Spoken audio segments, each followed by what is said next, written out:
Welcome to class 7. We shall proceed to the next chapter, Uttanka's Gurudakshina, written by Mrinalini Sarabhai, an Indian classical dancer and choreographer. She is also an instructor. Uttanka is a rishi who resided in the Maru desert. The primary source of this account is found in the Hindu epic Mahabharata. The Gurudakshina is a very old and ancient concept belonging to the Indians. It is a tradition to repay one's guru or teacher after the complete process of education is over. Gurudakshina is the way of repaying the debt of knowledge that the student owes to the guru.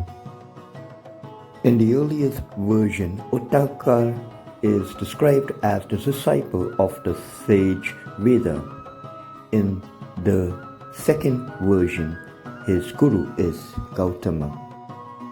In both legends, he is a learned sage who goes through many hurdles in procuring the earrings demanded by his guru's wife as the fee for his teacher. Once upon a time, when the wise men of India dwelt in forest hermitages and made their homes of mud and straw, there lived in one such hermitage a young boy called Uttanka. Many years passed by, and he grew up. Soon he had learned all that his master could teach him. One day he went to his master and said, "Dear master, you have taught me all these years, and yet I have never repaid you. Tell me of some gift I may bring you that will please your heart."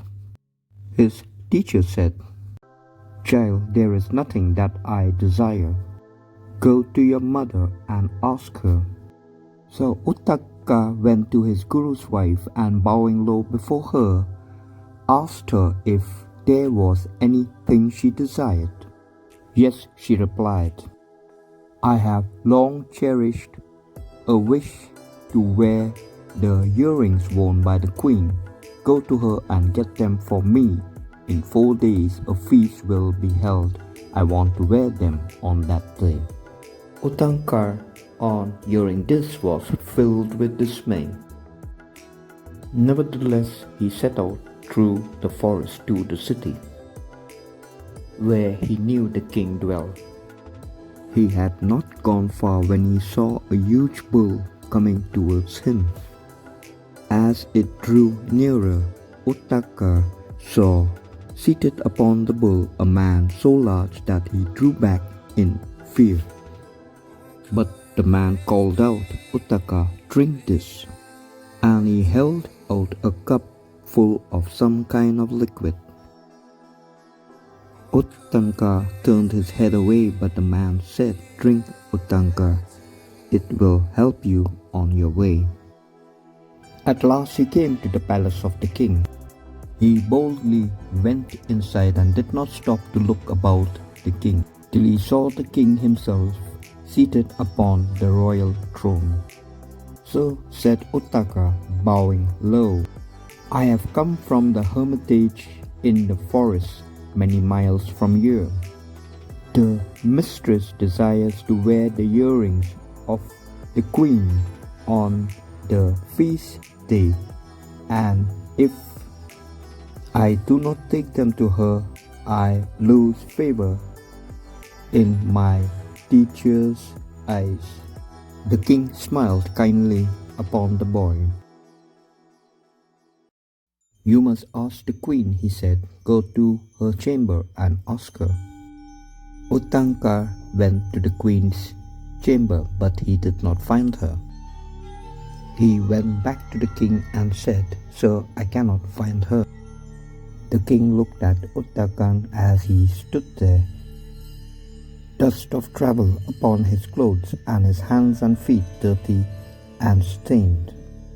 Is that how you would go to the queen? He said. Uttanka felt ashamed, washed and clean.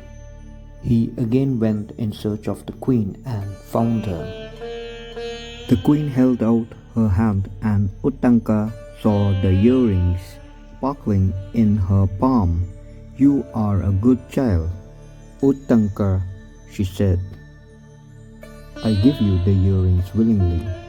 But beware, these earrings have long been coveted by the Serpent King. Do not lose them.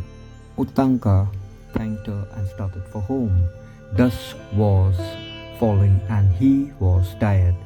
Leaning against the trunk of a tree, he rested, placing the earrings on the ground beside him. Suddenly he saw a hand snatch the earrings and disappear. He sprang to his feet and turned round in time to see the man dressed in rags running through the forest. Uttanka ran after him as fast as he could when suddenly the man changed into a snake which wriggled into a hole in the ground. Uttanka was greatly distressed, for try he did, he could think of no way to get through so small a hole. He sat down to lament his fate when an old man appeared before him. Do not worry, my son, he said. I have come to help you. Even as he spoke, there was thunder and lightning. A great thunderbolt fell. The whole earth shook with the force of it. Suddenly all was quiet again, but next to where Uttanka stood was a big hole in the ground. Uttanka entered the hole and found himself in the kingdom of the Serpent King. He walked slowly along and came to two women weaving a piece of cloth. He asked them the way to the palace of the Serpent King. They did not heed him and went on with their weaving. He saw that their cloth was made of black and white threads. Next he came to a wheel with 12 spokes. 6 boys turned the wheel round and round. They did not answer him and went on with their work. So he went on till he saw a man with a beautiful horse. Uttanka went up to him. He was so struck with the horse. He bowed respectfully to the man and said, O Lord, I bow to you, grant me a favor. The man turned and said, What can I do for you? Uttanka replied, Let the Serpent King be brought under my power. Blow into this horse. The man replied. Uttanka went up to the horse and blew, and from every hair of the horse's body darted a flame that shot through every space in the kingdom of the Serpent King. It burned the houses till all the serpents rushed out begging Uttanka to save their lives. Let the Serpent King return the earrings, said Uttanka. All the serpents then clamored for the king to return the earrings. He did. The man gave Uttanka the horse, and in a few moments he was back at the hermitage, just in time to give the earrings to the Guru's wife for the feast. She blessed him for his great courage. When Uttanka related his adventures, his master smiled and said, The dirty liquid you drank, my boy, was ambrosia. It will give you eternal youth. 2 maidens weaving the black and white threads are the day and night.